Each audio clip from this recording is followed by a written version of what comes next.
Hey everybody, Scott Riley, the Market Update Desk, February 27th, the day before PCE inflation. Let's run through what's going on today and maybe prepping for tomorrow's number. Now, we did get after hours trading last night. NVIDIA came in and beat earnings expectations and also gave an upward forecast to growth for next year. So the market definitely initially liked that for NVIDIA. We also saw Stripe, which is a payment processing company, come out with their second stock issuing, and the valuation of that jumped all the way to $91.5 billion. So two big things that happened in the stock market. Stocks have kind of retreated a little bit. One thing that we're watching pretty closely is oil dipped just a touch below $70 a barrel. Now, there's things about that could affect us on PCE report tomorrow that we'll talk about in a minute. So one report we got today was second look of Q4 GDP for last year. That showed us coming in at 2.3% GDP growth, which was in line with estimates.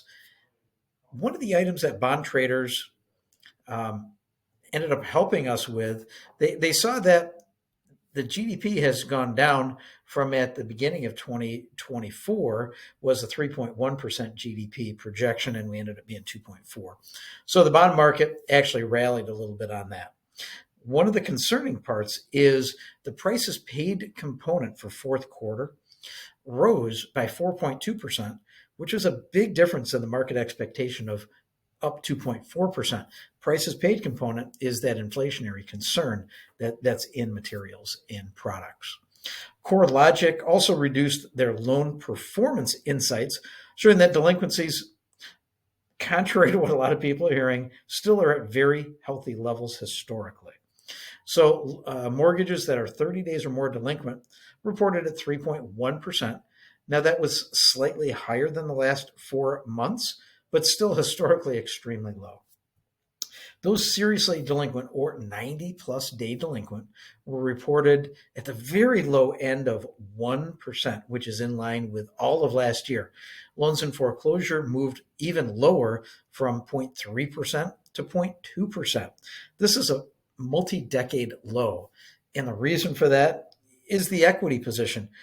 You know, these 10-year anniversaries in housing and appreciation, you know, for 10-year blocks shows significant, almost doubling of home appreciation over a 10-year periods.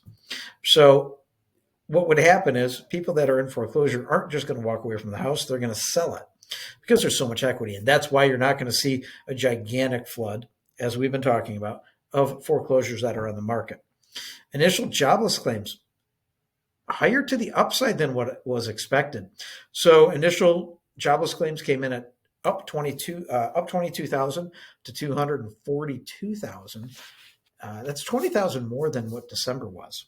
Continuing claims stayed pretty steady, but at a still very high rate of 1.86 million. On the technical side, let's look at this going into tomorrow's PCE report.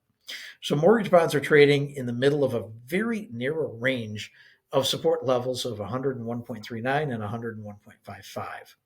The 10-year bond, which currently is sitting at 4.28, we've had a great run over the last week on 10-year bonds. We traded below the 200-day moving average and are sitting at a very interesting spot.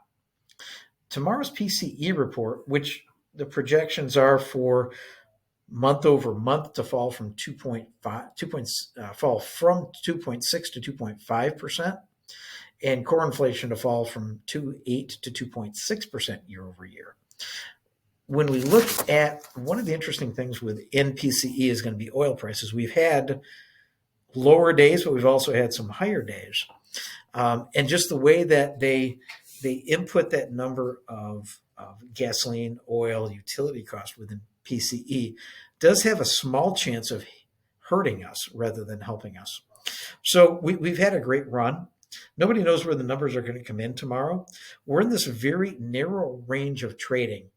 If we get a little below at expected or a little below expected, 0.25 or 0.3% on headline, we could definitely break below the 4.25 that we're at right now. And the next resistance below it is 4.17, I believe, 4.16.